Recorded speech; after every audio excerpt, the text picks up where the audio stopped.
Olá meus amigos, aqui é o William Caldas, vamos falar de vendas.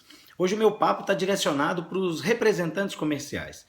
Representante comercial, como muitos dizem, como muitos representantes dizem, é aquele vendedor que tem vida própria, ele é dono do nariz dele, ele é um CNPJ e ele representa, por exemplo, várias indústrias, várias empresas de serviços, por exemplo.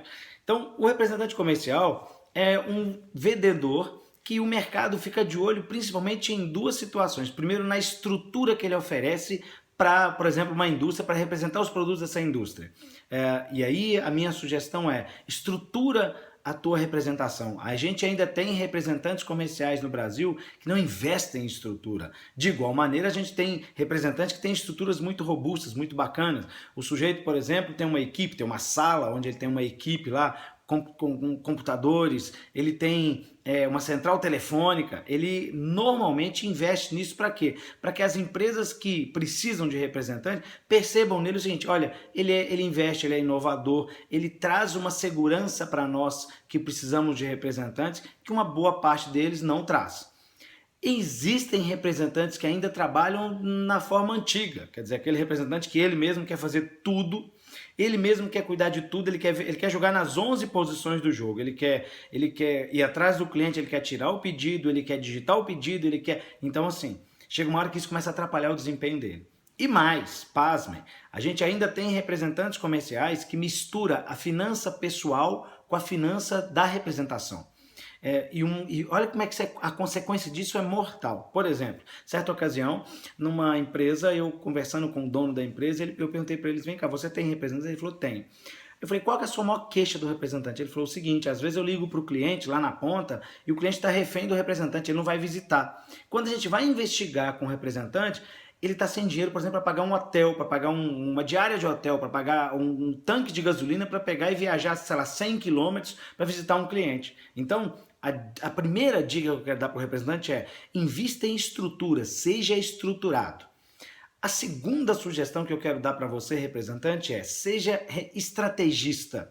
Eu conheci um representante que traçou uma estratégia que eu achei extremamente interessante. Ele era um representante do setor moveleiro, né? E ele representava várias indústrias. E aí, uma certa situação, ele falou comigo, William, olha só para você ver, a minha meta numa determinada indústria é 50 mil reais, por exemplo.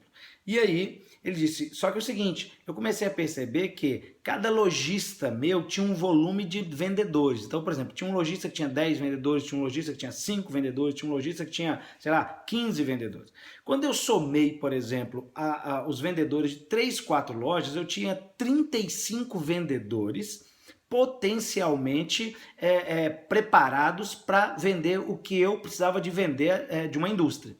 E aí o que ele fez? Ele fez um trabalho, pessoal, de formiguinha, mas ele foi em uma por uma dessas lojas, conversou com o dono, se dispôs a dar um treinamento para esses vendedores e, inclusive, para vocês terem uma noção, como ele tinha uma comissão importante nessa indústria, relevante, ele mesmo criou campanhas de vendas para os lojistas, quer dizer, então ele virou para os vendedores e falou, o negócio é o seguinte, a meta que eu preciso que vocês atinjam é essa aqui, num período X de tempo, então vamos lá. Então ele mesmo treina a equipe do lojista e pergunta qual é o lojista que se nega a deixar ele treinar. Claro que não, que é bom para o lojista. Então assim, olha a estratégia dele, a meta que era de uma pessoa passou a ser de em torno de 35 pessoas, 35 vendedores. Ou seja, a estratégia está aí, ela mora nesse negócio, nessa hora.